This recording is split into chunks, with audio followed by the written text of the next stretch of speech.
Over the weekend, there was a very, very weird story that broke with about 9,000 different angles to it. Now, some people are happy about this. Some people are angry about this. Some people, like myself, are just flat out confused about this and torn on it. So let me attempt to give you all the details here, and then I'm curious to see where everybody stands on this, because, again, I think this is a very confusing issue. 28-year-old Sergeant Bo Bergdahl was held in captivity by the Taliban in Afghanistan since 2009.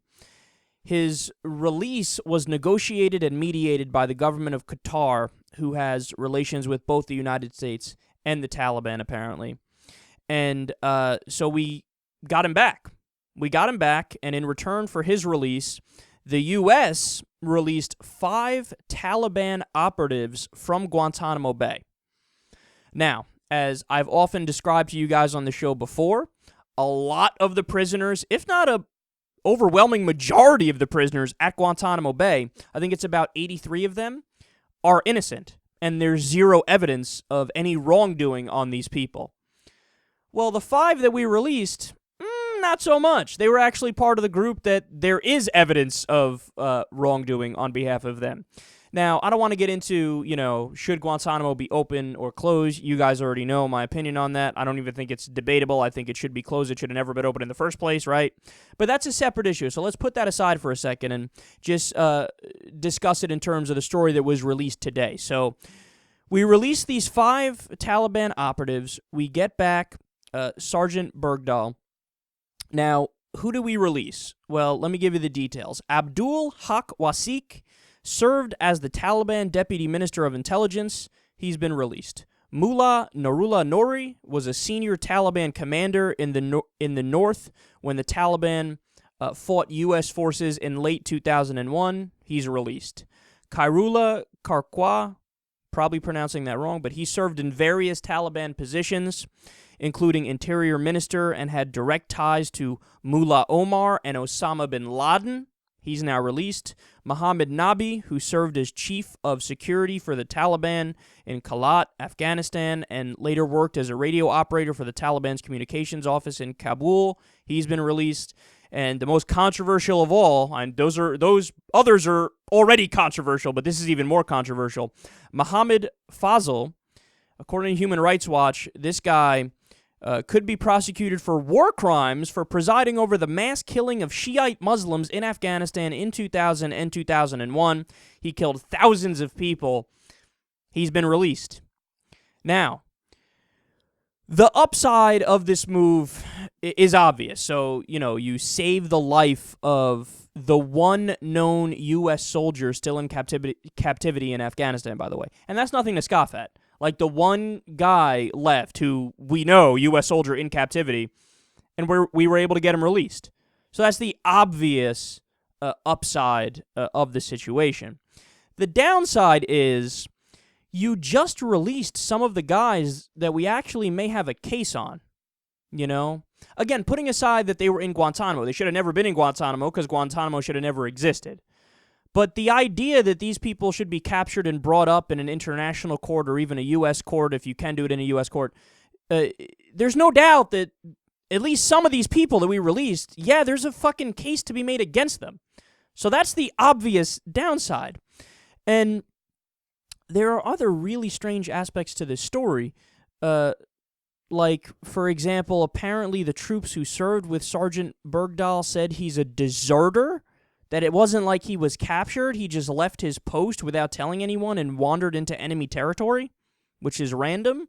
And then on top of that, when they searched for him, like they always do whenever there's a missing U.S. soldier, 6 people died looking for him. So apparently a lot of the people who knew him, they're really fucking pissed off at him.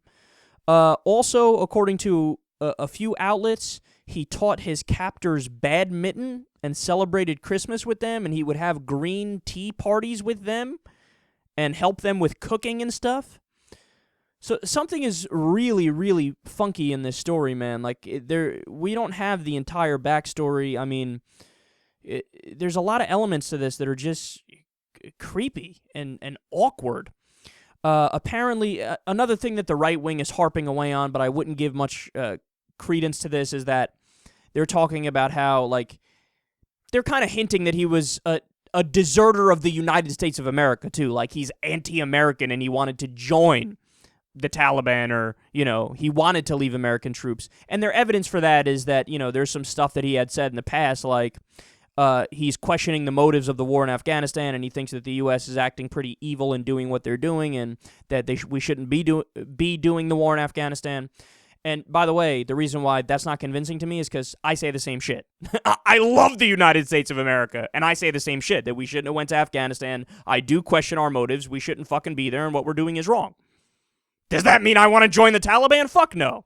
So I don't think that's a strong argument on their side. But either way, and here's the bottom line, man, I don't know what I would have done if I was president. If somebody walked into my office and I'm president and they hand me this file and they go, all right, Mr. President, here's what our options are. We have a connection through the Qatari government, who we're allies with, that we could have this U.S. soldier, the last one in captivity, released. But what we would have to do is release 5 of these guys from Guantanamo. Again, they shouldn't be in Guantanamo, but there's enough evidence on these guys where they should be held somewhere, in U.S. prisons, or they should have a trial in international court, because it looks like there's enough evidence on these guys, right? Think Progress wrote a silly article where they tried to say, like, no, you don't get it. These guys had to be released anyway. What? Wait, what? And they're like, yeah, because the war in Afghanistan's ending. Well, no, it's not. It's for the next 2 years. We're keeping 9,800 troops there. And then after that, we're revisiting it. Everybody's acting like it's definitely going to be 0 after that. No, it's not. We're going to revisit it after 2 years. Keeping a war, continuing a war for 2 years doesn't mean we're ending it. So that article was silly. I don't pay any mind to what they said, because it's just not true. But so I don't know what I would do if they handed me the file and said, you have to release these 5 Taliban operatives, and there's evidence that there's some pretty fucking bad guys and they should probably be locked up or have some kind of international trial or something. But you have to release them to get back the soldier. I don't know, man. Look, there's an old saying and there's an old rule that everybody parrots, that you're not supposed to negotiate with terrorists. And on the one hand, there's certainly a reason for that, because then what you do is you're giving an incentive to people to do this kind of terrorism in the future, where they go, oh, if they are going to negotiate with us, then let's try to capture more Americans in more places, and then we can get something out of it. Any group can say this now, because they look at the situation and they go, oh, right, okay, so they are going to negotiate with us. So why wouldn't we, take advantage of that fact? But on the other hand, it's just not true that we don't negotiate with terrorists. Every government ever has always negotiated with terrorists. It's just a nice saying that people have, and it's this thing in this idealistic approach where, people pretend like we don't negotiate with terrorists, but we always do. Every government always does. So whether or not it's even a conversation, I don't buy that. Some people say, oh, you just can't do it. You're not allowed to do it because you don't negotiate with terrorists. That's not true. Again, we always have, so it is a question, but I don't know what I would do. I'm genuinely agnostic on this. I don't know if I'd be able to pull the trigger and say, okay, do the deal, or if I would go about some other way to try to get this guy out.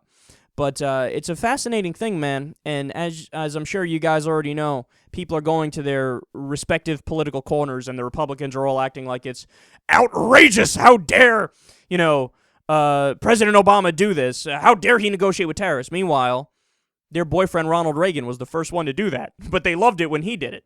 And of course, the Democrats are defending this and saying, oh, no, it's definitely the right thing.